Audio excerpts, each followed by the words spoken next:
Donc salut à tous, bienvenue sur cette nouvelle vidéo. Je me trouve aujourd'hui en direct de Singapour. Donc je suis vraiment désolé, je voulais vraiment tourner cette vidéo en extérieur parce qu'il fait très beau. En plus je suis dans un condominium actuellement, vraiment très cool parce qu'il y a 8 ou 9 piscines, il y a un terrain de tennis, bref c'est super magnifique ici. Mais malheureusement le service d'entretien est en train de passer du Karcher dehors, en train de faire le Karcher. Donc il y a beaucoup de bruit et donc c'est impossible pour moi de tourner dehors. Donc je suis désolé, je me retrouve ici en intérieur, mais au moins vous m'entendez bien. Donc qu'est-ce que je fais à Singapour? Eh bien en fait j'ai un client qui habite maintenant à Singapour et qui m'a proposé de venir lui rendre visite.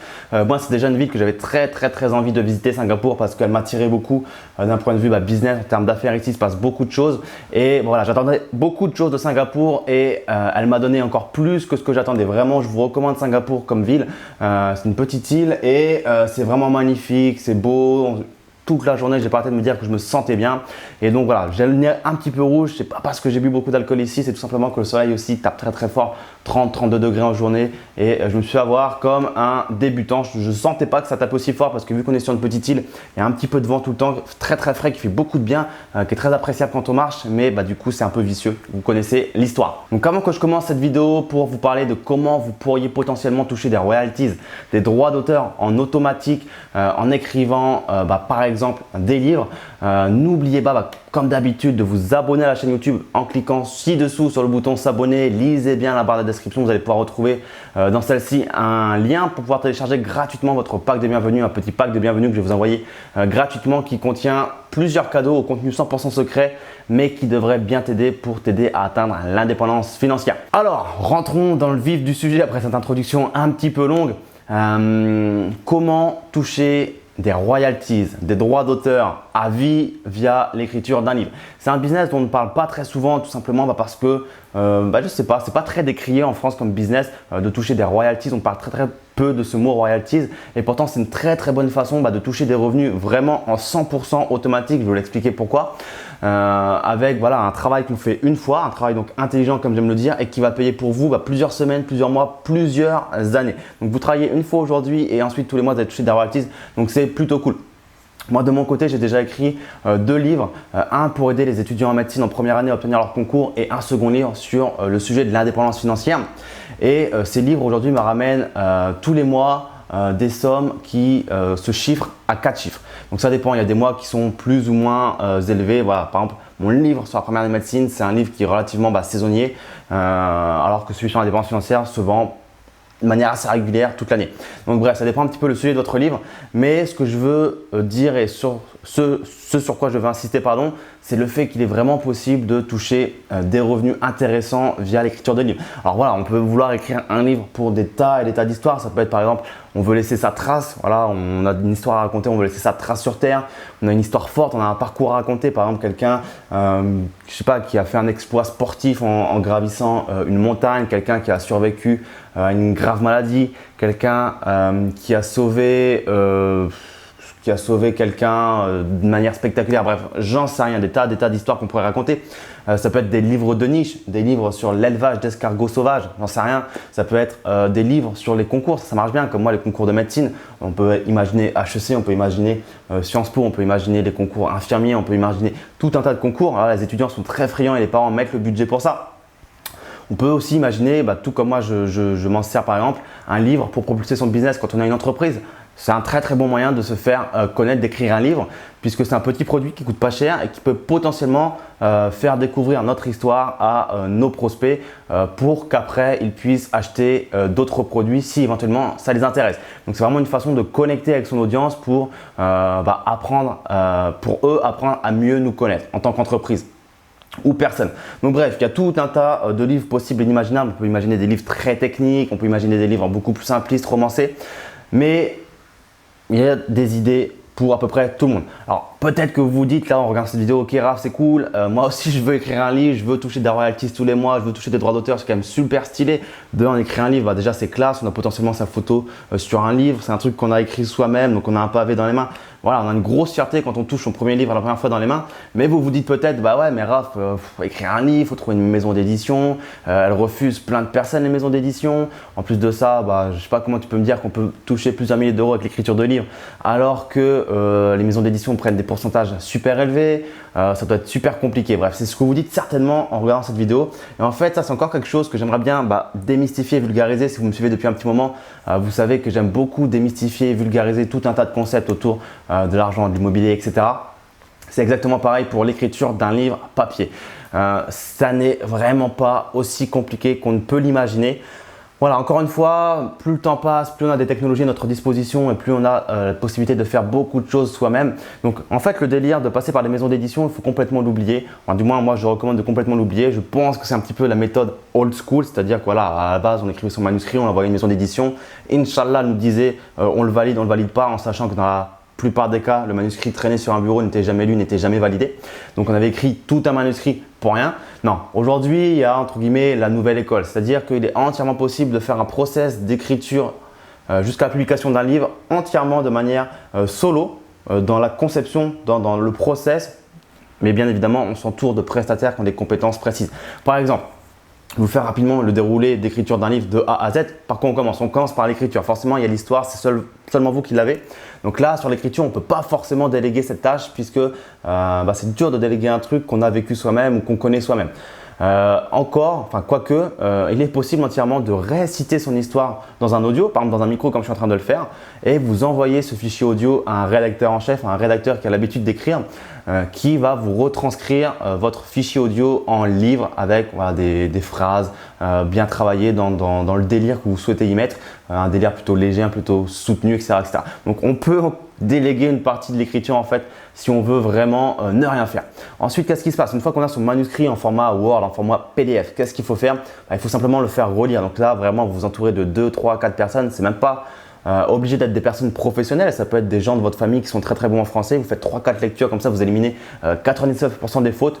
Entre nous, il restera toujours une petite faute de français parce que le français, on va se l'avouer, c'est pas forcément la langue la plus facile au niveau des conjugaisons, une faute au niveau de la syntaxe, des choses comme ça. Bref, l'essentiel c'est quand même de supprimer 99% des fautes, histoire que ce soit quand même lisible et que les gens aient pour vous un minimum de respect et qu'ils se disent ok, ce mec est sérieux, ce mec est pro, c'est quali à l'intérieur, c'est bien écrit. Après l'écriture, il faut la mise en page. Donc voilà, vous savez, quand on écrit un livre et qu'on veut le faire imprimer, il faut qu'il y ait une tranche, il faut qu'il y ait une couverture, il faut qu'il y ait une quatrième de couverture. Il faut qu'il y ait ce qu'on appelle des marges, il faut qu'il y ait ce qu'on appelle, comment ça s'appelle, j'ai les termes en anglais mais je ne les ai pas en français. Bref, il y a tout un tas de process, un protocole à respecter pour que l'imprimerie, quand elle va recevoir le manuscrit, il soit prêt à être imprimé, bien découpé, etc. Il ne faut pas que l'imprimerie découpe en plein milieu de la page parce que vous lui avez envoyé un fichier qui n'est pas bon. Donc ça, encore une fois, on passe par des logiciels, par exemple InDesign. Soit on a les compétences, soit on ne les a pas. On n'est pas encore une fois obligé d'avoir les compétences. Ça me rappelle un petit schéma que j'avais vu, un petit dessin humoristique qui illustrait un homme d'affaires qui disait je l'ai sous les yeux sur l'ordinateur, je vais vous le prendre, je vais vous le mettre limite dans la vidéo.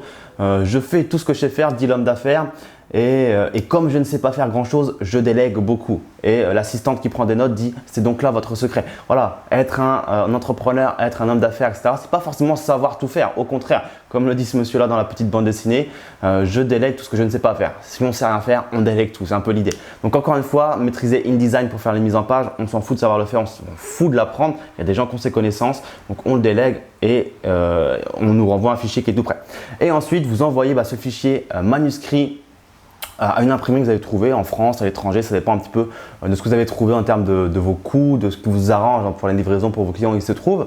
Et c'est parti. Soit vous avez un stock chez vous, vous envoyez vous-même ensuite les enveloppes, soit vous passez par des prestataires externes qui vont tout vous faire, c'est-à-dire qu'ils vont vous imprimer à la demande, c'est-à-dire que s'il y a une commande, ils impriment un seul livre, donc à la demande, ils l'emballent, ils l'envoient, ils gèrent le service client et à la fin de chaque mois, ils vous envoient un virement avec tous vos royalties.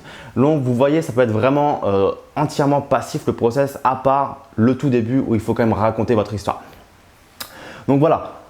Pour vous donner quelques chiffres, aujourd'hui, avant, parce que je pense que c'est quand même l'ancienne école, les maisons d'édition, on va dire qu'elles laissaient 8% de droits d'auteur à leurs auteurs. C'est-à-dire que sur 100 € de chiffre d'affaires, l'auteur recevait seulement 8 €, ce qui est entre nous quand même un ridiculement bas. Avec la méthode que je viens de vous donner, qui est en fait rien d'autre que de l'auto-édition, c'est-à-dire qu'on s'auto-édite soi-même, on ne passe plus du tout par des maisons d'édition, on est le propre boss de son livre entre guillemets, il n'y a pas écrit en bas le nom d'une maison d'édition. On peut toucher, alors après ça dépend de différentes composantes, comme par exemple le coût de votre livre à l'impression. Plus il y a de pages, plus il y a de couleurs, plus ça va coûter cher à l'impression. Donc ça dépend un petit peu de la couverture que vous choisissez, rigide, semi-rigide, mat, brillant, intérieur couleur, pas couleur, etc., etc. Ça dépend également du nombre d'exemplaires que vous imprimez d'un seul coup. Si vous imprimez 100 exemplaires, ça coûtera plus cher que si vous en imprimez d'un coup 1000. Donc voilà, encore une fois, le volume fait réduire les coûts. Mais voilà, globalement, vous pouvez sans trop de difficulté atteindre des marges de 80% en faisant de l'auto-édition sur votre livre. Donc vous voyez, c'est vraiment pas du tout les mêmes marges. Donc là, vous vous dites peut-être, ok Raph, mais la promotion, le marketing, parce que ok, c'est cool, tu fais de l'auto-édition, tu as des grosses marges, tu peux tout faire tout seul, tu n'as pas la galère de la maison d'édition pour te faire accepter, etc. Mais comment ça fonctionne le marketing? Très très bonne question. Puisque le marketing, c'est quand même important. Écrire un livre, c'est bien, mais l'objectif d'un livre, c'est quoi? C'est quand même d'être lu. Donc, il faut que les gens aient sous les yeux votre livre ou la possibilité de moins de l'acheter. Donc, différentes solutions. Encore une fois, les maisons d'édition, c'est pas parce qu'on passe par les maisons d'édition qu'elles ont la garantie de vous faire de vous un best-seller ou des milliers de ventes. Ce que va faire une maison d'édition, elle a des partenariats avec des librairies, elle a des partenariats potentiellement avec des sites qui vendent des livres. Mais voilà, encore une fois, si ces sites ou si ces librairies n'ont pas un bon marketing ou ne mettent pas votre livre devant les bonnes personnes, vous n'allez pas faire des ventes et des ventes. Un livre qui est abandonné dans une librairie, je sais pas, en région parisienne, voilà, ça reste le problème des boutiques physiques.